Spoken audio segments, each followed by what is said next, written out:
Hello बच्चों, let us see the question. The adiabatic bulk modulus of a diatomic gas at atmospheric pressure is.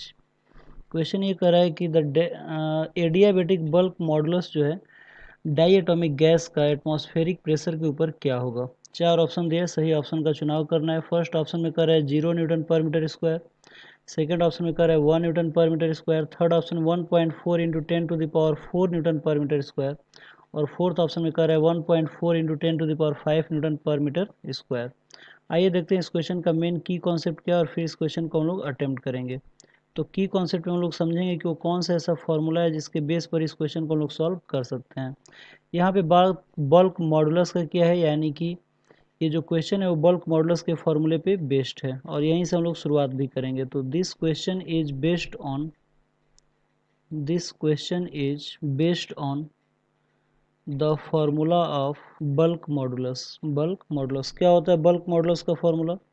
तो अगर हम bulk modulus की अगर बात करें तो बल्क मॉडुलस इक्वल टू होता है stress upon volumetric strain. Stress upon volumetric strain. तो अगर इसको फॉर्मूले के रूप में लिखें तो बल्क मॉडुलस को हम लोग के से डिनोट करते हैं और चूंकि इसमें स्ट्रेस यानी कंप्रेशन की बात आती है तो एक माइनस साइन लगाते हैं हम लोग. तो और स्ट्रेस को हम लोग यहाँ पे डीपी लिख सकते हैं क्योंकि स्ट्रेस को हम लोग प्रेशर भी बोल सकते हैं, तो डीपी हो जाएगा. और वॉल्यूमेट्रिक स्ट्रेन का मतलब होता है कि change in volume upon original volume. तो इसको अगर हम लोग सिंप्लीफाई करके लिखें तो इसकी वैल्यू हो जाएगी डीपी वी अपॉन डेल्टा भी. या फिर हम लोग अगर डिफरेंशियल के अगर टर्म में भी अगर लिखें तो यहाँ पे हम लोग डेल्टा की जगह पे हम लोग डी भी लगा सकते हैं. ठीक है, तो इसको डी ही कर लेते हैं. तो ये हो जाएगा D P V upon D we.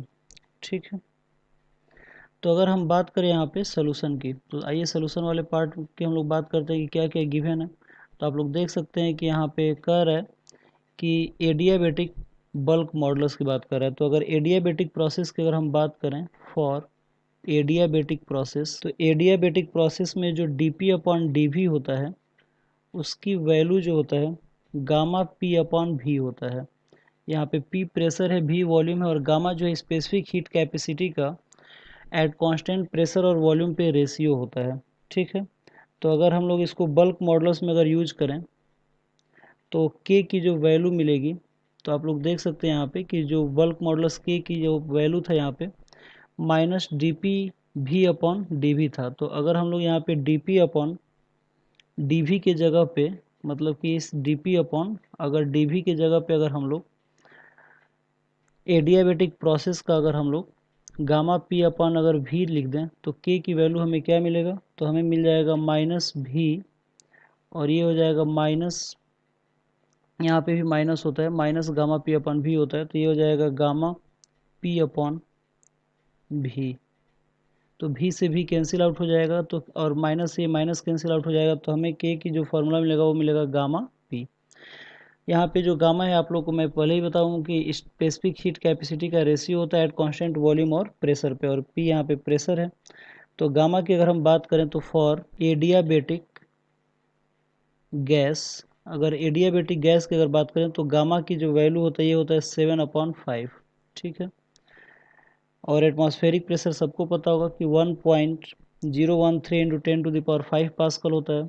तो अगर हम के की वैल्यू अगर यहाँ पे निकालें तो गामा की वैल्यू कितना हो जाएगा 7/5.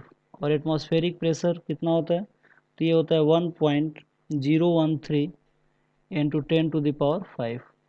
तो अगर इसको सॉल्व किया जाए तो अप्रॉक्सीमेट इसकी वैल्यू आ जाएगी 1.4 into 10⁵ newton upon metre square.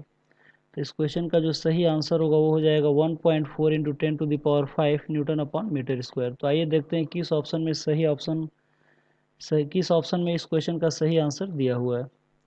तो आप लोग देख सकते हैं कि जो फोर्थ ऑप्शन है उसमें दिया है 1.4 into 10⁵ newton upon metre square, यानी कि इस क्वेश्चन का सही आंसर फोर्थ ऑप्शन है.